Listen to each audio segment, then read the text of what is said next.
Physical security is not only about keeping people out. It is equally about protecting information assets from the forces of nature and the built environment. Control A.7.5 of ISO 27001, 2022 requires organizations to identify physical and environmental threats, fire, flood, earthquake, extreme temperature, power failure, and more, and implement appropriate protections against them. In this video, we examine each major threat category, the protective measures available, and how a site risk assessment drives threat-appropriate design for facilities that house critical information assets.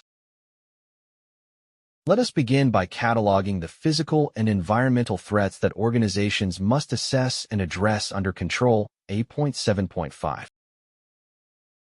Control A.7.5 requires organizations to identify and protect against physical and environmental threats that could damage or destroy information assets and the infrastructure that supports them. Fire is one of the most destructive physical threats to information assets and the equipment that hosts them. Under A.7.5, organizations must assess the fire risk at each facility and implement proportionate controls. For a server room, this means fire-resistant construction, early smoke detection, and a suppression system that does not damage electronic equipment, such as a gaseous suppression system rather than water sprinklers. For general office areas, standard smoke detectors, extinguishers, and evacuation routes may be sufficient. The fire protection design must be reviewed whenever the facility layout changes or equipment is added. Flood risk is geographically variable but should never be dismissed without assessment. Organizations must check whether their facilities are in floodplains or at ground level, and whether adjacent infrastructure, car parks, basements, roofs, could channel water into sensitive areas during heavy rainfall.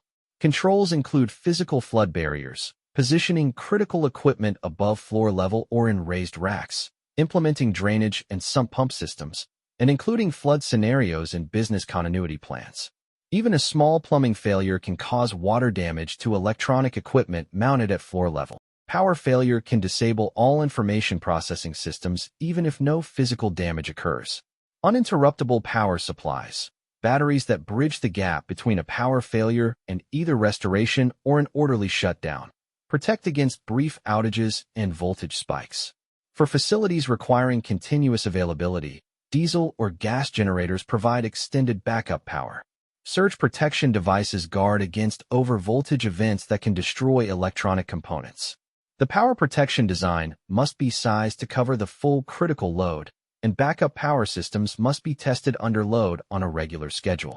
Environmental threats beyond fire, flood, and power failure include extremes of temperature and humidity that degrade electronic components, dust accumulation that causes equipment overheating, and electromagnetic interference from adjacent equipment or external sources.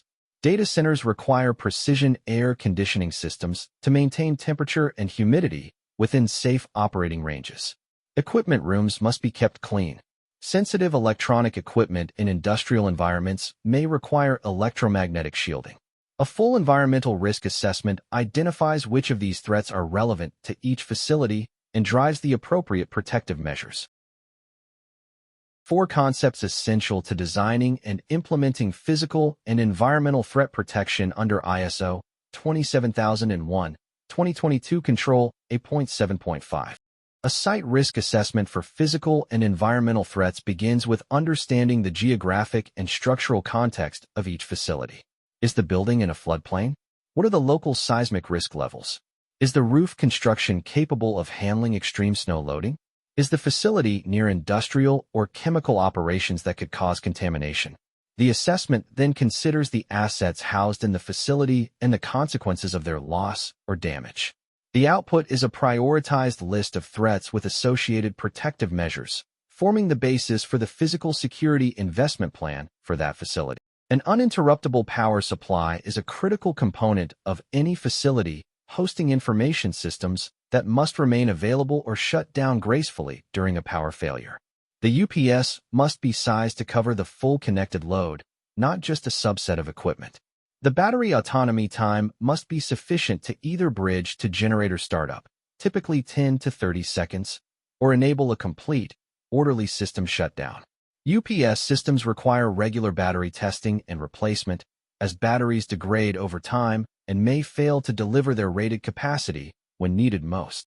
Gaseous fire suppression is the preferred fire control technology for server rooms and data centers because it extinguishes fires without introducing water or other substances that would damage electronic equipment. Systems use gases such as FM200, Novec 1230, or inert gas mixtures that displace oxygen or chemically interrupt the fire reaction. These systems activate automatically on fire detection and are highly effective at protecting electronic equipment. However, they must be designed by qualified engineers, regularly inspected, and their discharge must be coordinated with personnel evacuation procedures.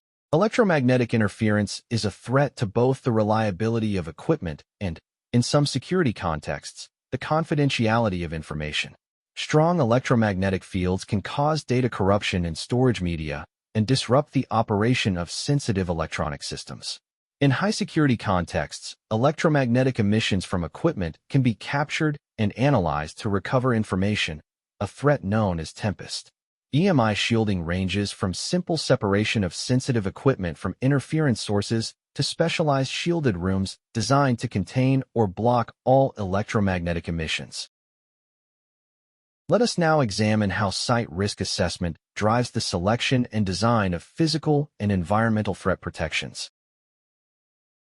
Effective protection against physical and environmental threats starts with a systematic site risk assessment that identifies which threats are relevant to each facility and drives proportionate protective design.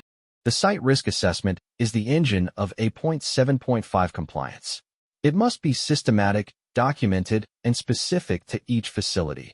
A data center in a low-lying coastal city faces very different threats from an office in a modern high-rise building. The assessment should consider geographic factors from publicly available sources such as flood maps and seismic hazard assessments, structural factors from building surveys, and operational factors such as the nature of the equipment housed and the consequences of its damage or loss.